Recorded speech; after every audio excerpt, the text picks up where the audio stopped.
y'all. I mean, I'm still trying to come up with words for this. So bear with me. I got to see Jacob Collier a couple nights ago in concert, and it was amazing. Uh, Amazing is hard. I mean, that's a very basic word, but it's so much more than that. Honestly, it was the best concert I've ever been to. And I've been to a lot of concerts. It was unbelievable. I got to take my 15-year-old daughter with me because she's a Jacob Collier fan just as much as I am. It was fantastic to experience that with her. But oh my, it was off the charts. So what I'm going to do is just kind of explain a little bit about my thoughts on the concert. And then I have 3 takeaways from the concert, just as a musician, that I think are really, really important. So, I mean, obviously, yes, getting to experience it with my daughter was amazing. And I think that's the fun of live music, is that you get to experience it with other people, whether it's people you know or just random strangers. And that helps. And of course, the Jacob Collier experience is going to be experiential of participation. And we did that a lot. He had us doing different parts, like this side over here is going to sing this side over here is going to sing this, and just moving us all around. It was unbelievable. Just the experience of doing that. You watch a video of it, it's like, okay, you kind of get that. It's like, okay. But when you're there in the room, and this is about a 4,000, 5,000 person venue, just to hear that and feel that was just amazing.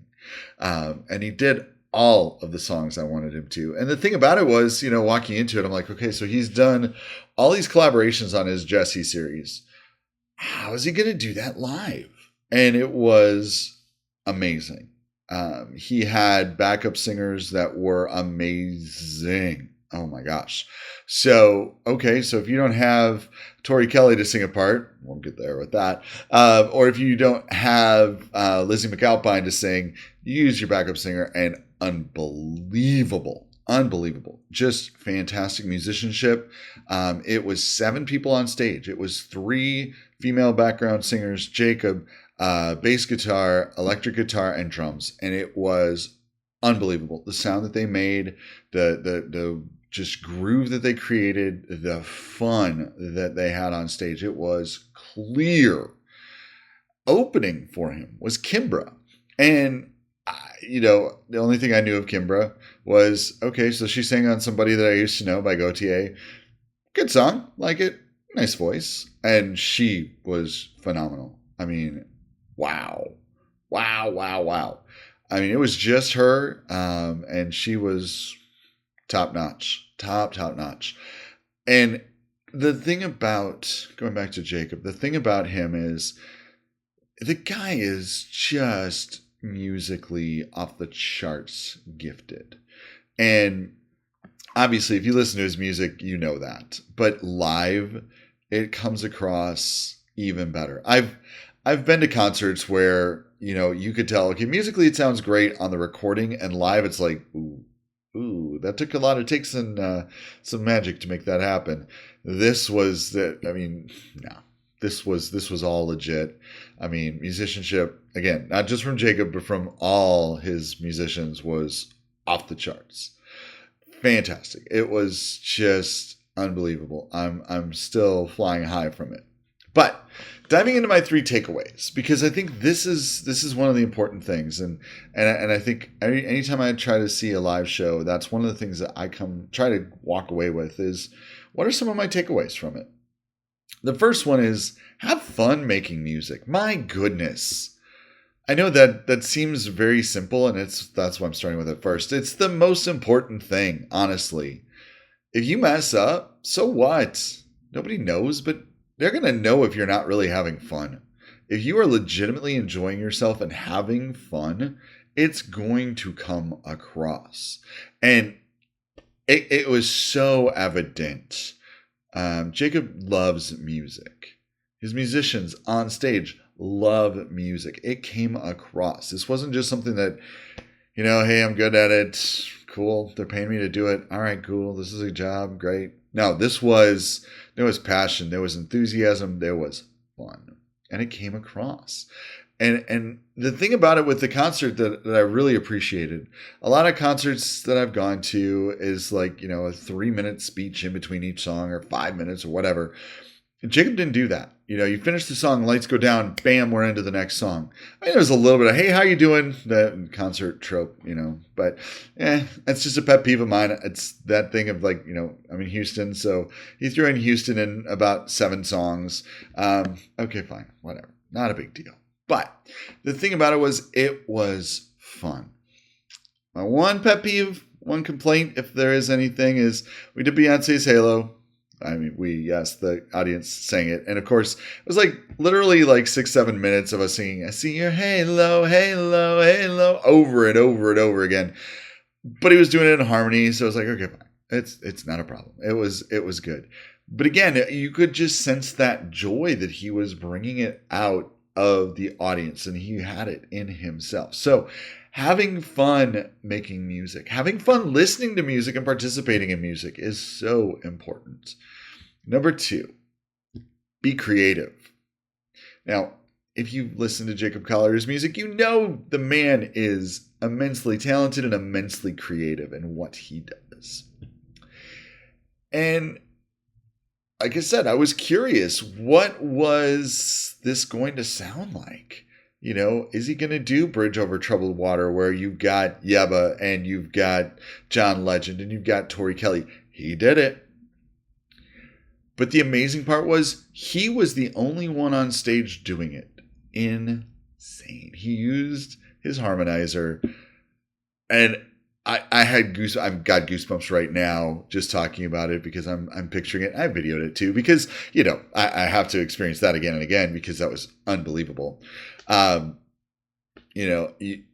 Witness me if you don't have Shawn Mendes, and oh well, you still do it, and it was just so amazing. And the thing about performing songs live versus the recording, a lot of times, it can be kind of an extended version, if you will, of the recording. Not this at all. This was just, we're going to be creative. We are going to, again, like with Beyonce's Halo, this whole introduction to the song was just this like 2-minute jazz improv, which was crazy good. It was just Jacob on the piano improvising, and then leads into the song, and it was just, wow. And on top of that, the creative part of it too with him, he can play all the instruments legitimately really, really well. So he's going along, he's playing the bass, jumps over to the piano with his bass on and plays. That's not easy to do. Or with Mi Corazon, he's playing drums. He's doing this drum off with the drummer leading into the song, and he's drumming and singing, which, trust me, that to me is like, you are an exquisite musician if you can do that, because unbelievable. But he goes from that, then goes over to the piano. Just, come on. The creativity in that was amazing. Being creative as a musician is so important. The reality is you have a certain set of keys that you function in. You have a certain set of notes in your scale that you can function in. And you have to be creative in that. You've got a finite set of rhythms that you can use. But in that, there's creativity. There is. You just have to figure it out and unlock it. And Jacob does that so masterfully, not only on his recordings, but in person as well. The last one. Like I said, Jacob is just this off the charts talented musician.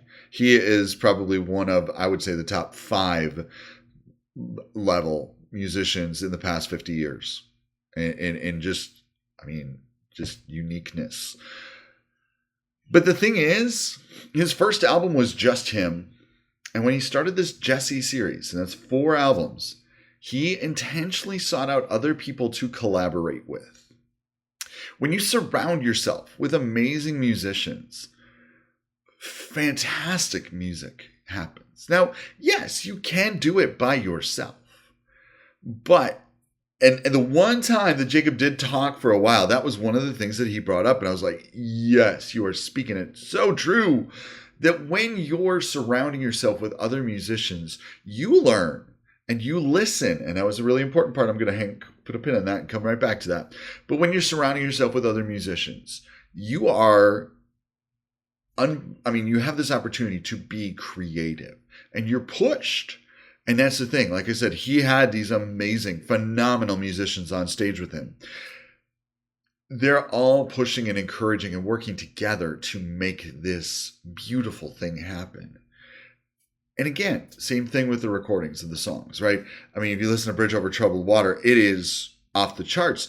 But you couldn't have just Jacob do it. I mean, just Jacob doing it's great. I mean, it was a phenomenal performance live.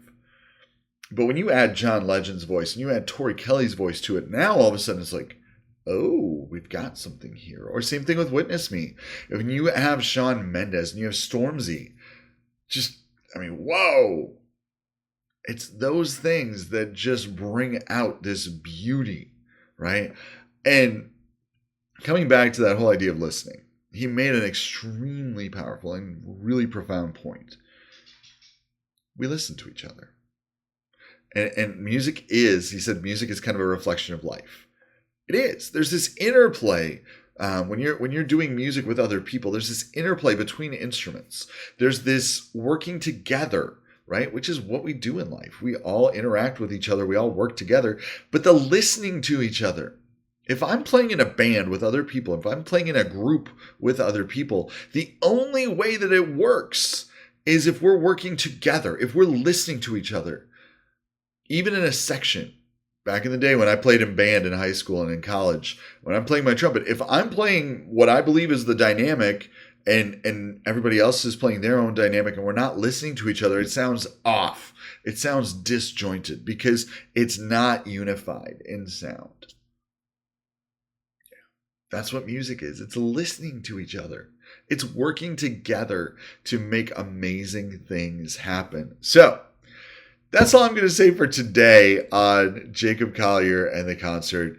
I will have some other videos coming up, but oh my gosh. If you have the opportunity to see him live, go do it. It's amazing.